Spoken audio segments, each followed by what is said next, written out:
Hi, welcome to Meenu's vlog. അപ്പോൾ ഇന്നത്തെ വിശേഷം, മോളുടെ ഫ്രണ്ട്സ് ഹരിഷ്മയും ഹർഷയും വന്നിട്ടുണ്ട്. ഫസ്റ്റ് അവരാണ് വന്നത്. അപ്പം നമ്മുടെ അസ്നയും അസ്നയുടെ അനിയത്തിയും വരാനായിട്ട് വെയിറ്റിംഗ് ആണ്. അപ്പോൾ അവരൊന്ന് പറ്റിക്കാന്നൊക്കെ വെച്ചു. ഫസ്റ്റ് അപ്പോൾ അവർ വന്നു, അവർക്ക് ഡ്രിങ്കൊക്കെ കൊടുത്തിട്ട് അവർ കുടിച്ചിട്ടൊക്കെ ഇരിക്കുകയാണ്. അപ്പോൾ ഇവർ രണ്ടുപേരും സെറ്റായിട്ട് ഒളിച്ചൊക്കെ ഇരിക്കുകയാണ്. അപ്പോൾ എന്തായാലും എൻ്റെ മോൻ ചെന്ന് വിളിച്ചിട്ട് വന്നു, അസ്നയും ആഷ്മിയും എത്തിയിട്ടുണ്ട്. അപ്പോൾ അവരെന്തായാലും കയറി വന്നു. അപ്പോൾ ഞാൻ വീഡിയോ എടുക്കുന്നതിൻ്റെ ഒരു നാണവും ഒക്കെ ഉണ്ട് രണ്ടുപേർക്കും.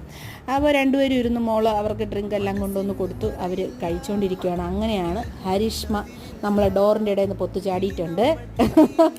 അപ്പോൾ അങ്ങനെ അവർക്കൊരു അസ്നയ്ക്ക് ഒരു സർപ്രൈസൊക്കെ കൊടുത്തു. പിന്നെ ഒന്നും പറയേണ്ടതില്ല, അവരടിച്ചു പൊളിച്ചു. ഉച്ചയ്ക്ക് ഞാൻ അവർക്ക് ചിക്കൻ ബിരിയാണിയാണ് ഉണ്ടാക്കി കൊടുത്തത്. അപ്പോൾ അവരതെല്ലാം കളിച്ചു. അത് മാത്രമല്ല, എനിക്ക് ഇവരെ ഒരുമിച്ചിരുന്നപ്പോൾ എനിക്ക് തോന്നിയത് പഴയ കാലത്തെ കുറച്ച് കളികളൊക്കെ തിരിച്ചു വന്നു എന്ന് തോന്നി. കുട്ടികളുടെ ഭാഷയിൽ ഹൈഡ് ആൻഡ് സീക്ക് എന്നൊക്കെ പറയും, പക്ഷെ നമ്മുടെ ഭാഷയിൽ സാറ്റ് കളിയാണ്. അപ്പോൾ അടുത്ത വിശേഷം അടുത്ത വീഡിയോ കാണാം. Okay, by.